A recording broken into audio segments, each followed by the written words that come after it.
Ladies and gentlemen, a lovely Saturday, sunny in Kiabu County.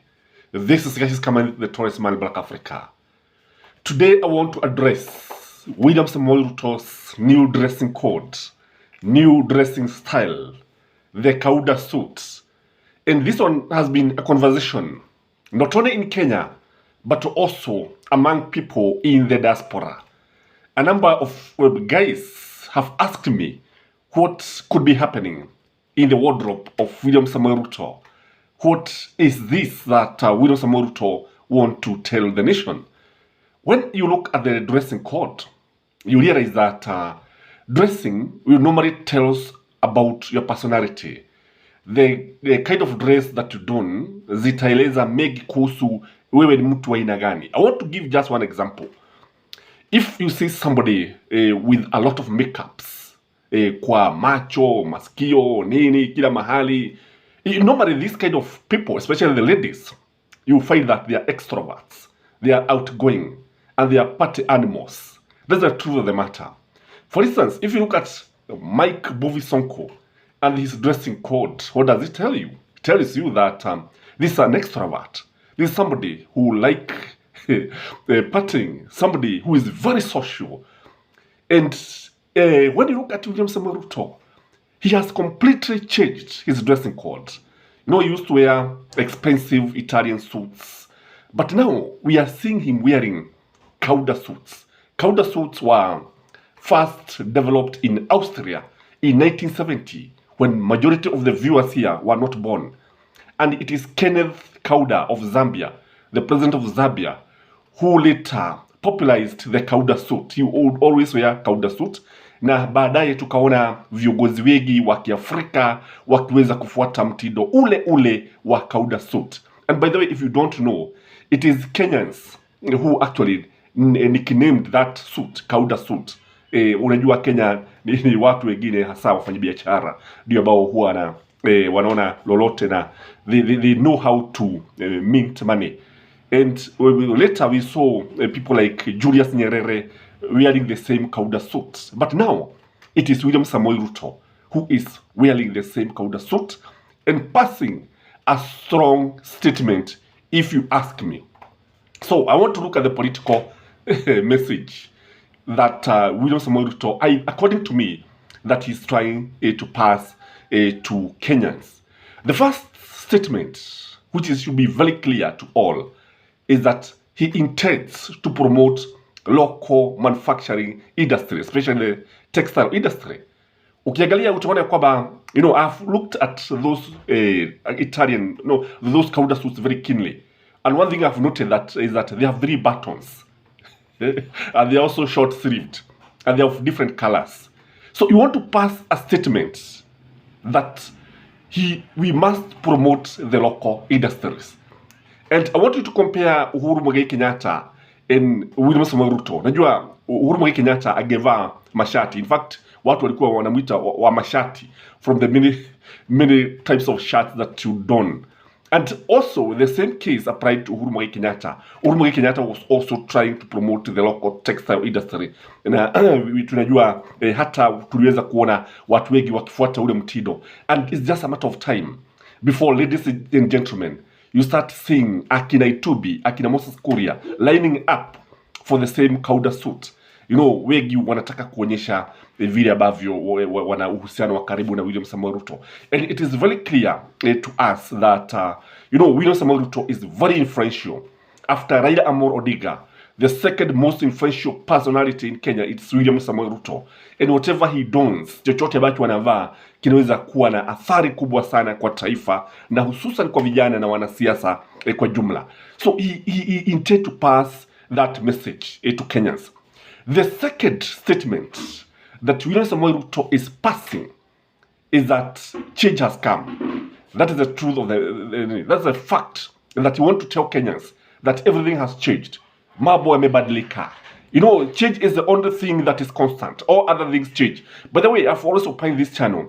When you see something in politics, it is designed to have that outcome. It is designed that way. It has been designed that William Samoei Ruto should start wearing those kind of Kaunda suits. such that Kenyans can now see that mabadiliko yamekuja, such that watu wale ambao walikuwa bado wanashikilia kwamba mabadiliko bado hayajakuja waone kwamba freedom has come. That is a message that is coming from, that is a political statement that is coming from his dressing code of Kaunda suit. That statement, that message ambayo William Samoei Ruto anataka watu waelewe. If you have been following William Samoei Ruto, he is turning out to be a strong advocate of Africa unity. Indeed, he is a new sheriff in town as far as Africanism and Pan-Africanism is concerned. Tumeona akizungumzia the dollarization of the economy, something that is not organing well with the Americans. That is why unaona wengi wakiwa wanakutana naye hapa mara hapa, and that is why you see even the American embassy Meg Whitman akijaribu kusifu utawala wa William Samoei Ruto kwa sababu ya vile ambavyo William Samoei Ruto anapiga hii mambo ya dola. It is not organing well with the Americans, and they know that it can have serious implications. Kwa hivyo kile ambacho William Samoei Ruto anafanya ni kwamba yeye kama mwasisi, kama mtu ambaye anaongoza haya mambo ya Pan-Africanism, he has to change the clothes ili aonekane kama watu kama Patrice Lumumba, watu kama hao ambao walikuwa wakizungumzia masuala haya ya Pan-Africanism. He want to show the world that he is African and Africa is his business. That is what he want to tell the world. Again, he also want to register his presence. He has come in Africa, in the world stage. That is the truth of the matter, that I have come. You need to notice me. You need to know that I've arrived.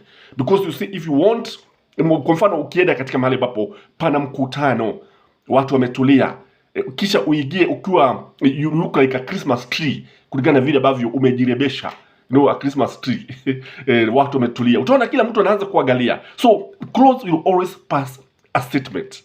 Again, another statement that or something that could be contributing to this one could not be political, it could be personal. If you look at William Samoei Ruto, he has shed some weight since he became the president. He has shed some weight, and when you compare the Italian suits that he used to don, utaona kwamba they are different. He looks different. In fact, mtu ambaye amepuguza uzani wake kama alivyopuguza rais William Samoei Ruto, the cloth that fits him most is the Italian. No, it is not the Italian suits. It is the cowder suits. Tukana na vile ambavyo sasa anajitokeza. And I want to ask you, if you look at William Samoei Ruto, does he look smart?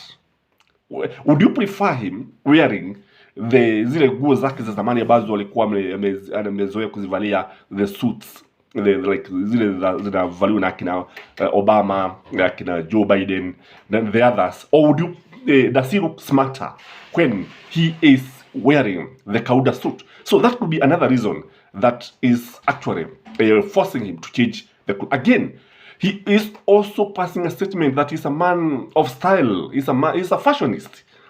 Na ukiangalia utaona kwamba hizi nguo ni nyingi, si moja. And some people were saying that when he wears those suits, he comes out as a dictator. Here I would like to differ a bit with those of you who see it in that way.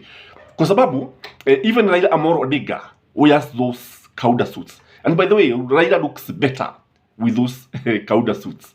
And people are saying that he was copying Raila Amolo Odinga. So it is not that he's a dictator. It's not that you want to show people that he's a dictator. But I would look at it in a way that he wants to identify with Pan-Africanism.